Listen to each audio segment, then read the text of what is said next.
Alright, welcome to the final video for today. We're going to learn how to compare ratios, and you will find it once again very similar to how we do it with fraction.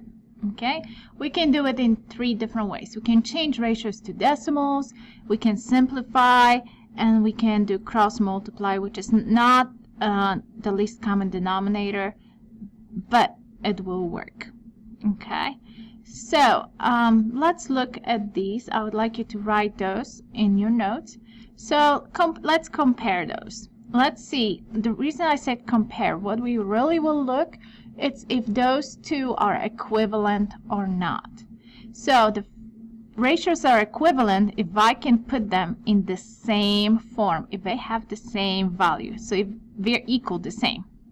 So let's look at those two. We have 12 24s and 50 hundredths. I can change them to decimals. To change them decimals, I'll put the top number in my house and then divide by 24. Okay, so how many 24s in 12? Obviously that's 0.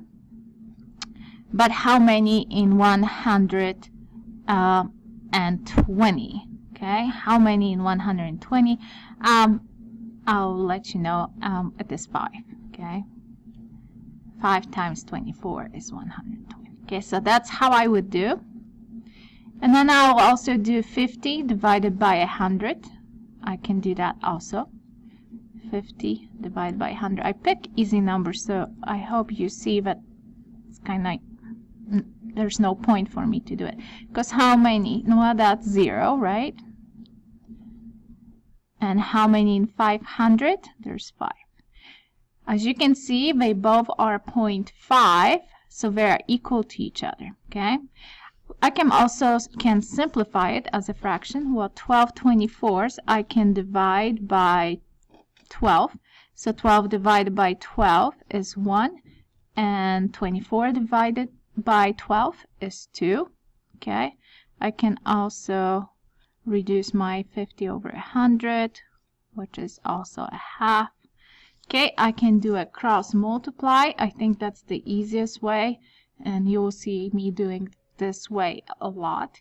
So I'll put them next to each other, both ratios, and then simply I would multiply across. So I'll multiply 12 times 100, which is 1,200, and 24 times 50. So 24 times 5 is 20, 10, 12. So that's all an extra 0 from 50, right? All right, as you can see, when I multiply them across, the value is the same. I put not the least common denominator, but it is really the same as finding a common denominator, because I'm multiplying, I'm assuming that my common denominator is 24 times 100, and then I'm multiplying by what's missing.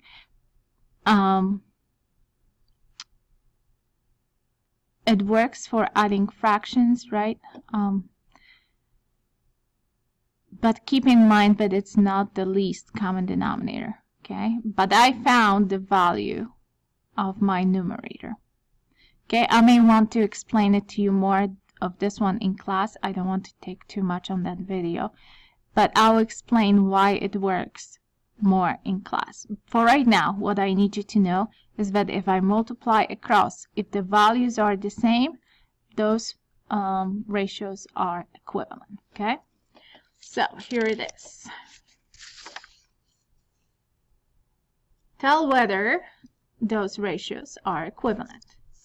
Okay, so I will do 10, and I would like you to do 11. Okay, I'll cover 11 for a second. Okay, let's do 10. So I have 1/3 and 2 9s. Okay, I can pick any method I want. I can change them to a decimals. I do not prefer for this one. I can simplify. I can simplify 2 9s, and that divided by 2. Could I? No, that wouldn't work very well either, right? I cannot. Okay, so let's try our third method, multiplying across. So that means that the value of this one is 9, the value of this one is 6. They are not the same, so these are not equivalent.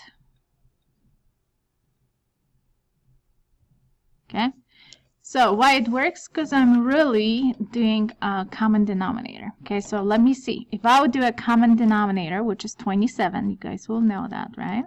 I'm going to compare them. Okay, what am I going to do to 3 to get to 9? I'm going to multiply times 9, right? So 1 times 9 is 9. Now, to get 27 here, I have to multiply times 3. So 2 times 3 is 6. Do you see that if I do common denominators, that 9 and 6 are the same numbers I got from multiplying across? Okay, it's just a shorter way to do so. All right, so these are not equivalent because the fractions, right, are not the same. Okay, this one is for you. Go ahead.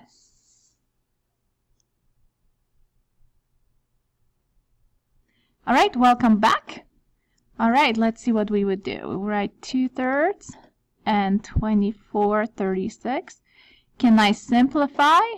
I can. I can divide, both of them divide by 3. So I'm going to try that.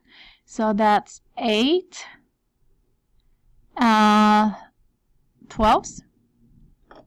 Okay, they both divide by 4, which is 2/3. Okay, so I got 2/3 and I started with 2/3 on the other one. So it looks to me that it's equivalent. Let me double check for cross multiply because it's a new method for us. So I just want to show you that. Okay, 2 times 36 is 72. And 3 times 24 is also 72. You see how those numbers are the same? I got the numbers the same from crossing by multiplication across. And I also got 2/3 for both of them when I simplify. Therefore, I can conclude that these are equivalent. All right? All right. Let's see. I may have a couple more for you guys. Let's just do A. Go ahead. All right, I'm going to simplify it. 7/3, 128 to 54. I could keep simplifying those. I'm just going to multiply them across. So 7 times 54 is 28, 35, 37. Okay, and 128 times 3 is 24, 6, 7, 8 is 384. I did not get the same number. Therefore, these are not equivalent. Okay, go ahead and do B. All right, good job. Let's try again. I'm just going to simplify it a little bit. I can get rid of those zeros there. So I'm just going to compare these, okay? There you go. I can simplify 18 and 24 divides by 3. So let's do it. That will be 6 eighths. Okay, 25 and 34. Cannot divide by 2. Cannot divide by 5. There's really not much I can do. So let me actually go ahead and do cross multiplication, just because sometimes it's easier. So 34 times 18, 4 times 8 is 32. 24, 27, 4 and 3 add to 11, 1, 6. All right. Now I'm going to multiply, so that's 1. 25 times 24. Look at just 5 times 4 is what? 20, right? I won't get any. Right? Do you see how I'll finish? 20, 8, 9, 10. 2 times 5 is 10. 4, 5, add 600, right? So that becomes 600. Is 600 equal to 600 is 12? No, so it's not equivalent. Okay. If you have any questions, let me know. Always ask questions, okay? Hopefully those videos are helpful to you, and I'll talk to you in class. Okay, see ya, guys.